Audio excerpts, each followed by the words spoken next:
Hi guys! So today ay mag-unboxing tayo ng Samsung new model S26 Ultra. Dahil nga sobrang busy namin ngayon sa trabaho, kaya in-order namin to through online. Umaga na namin to in-order tapos dumating siya ng 2 AM ng madaling araw. So ang bilis, agad-agad dumating na mga be. Namimili nga siya kung iPhone 17 or itong Samsung S26 Ultra.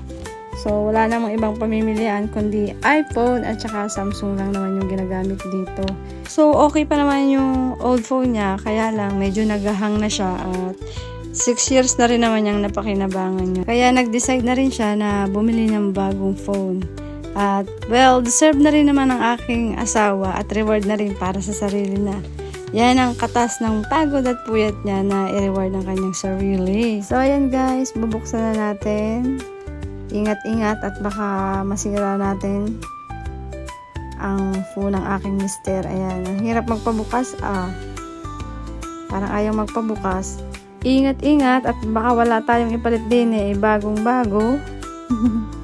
Ayan guys, so ang ganda. Ang lapad. Oh, deserve.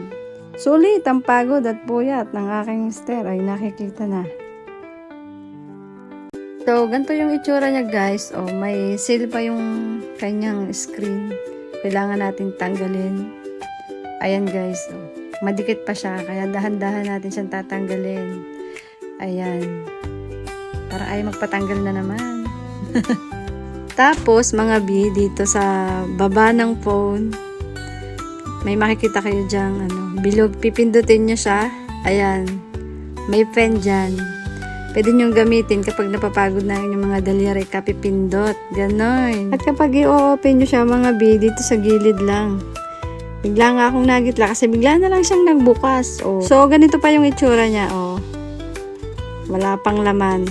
So, kung tatanungin nyo ako kung magkano nga ba to, secret.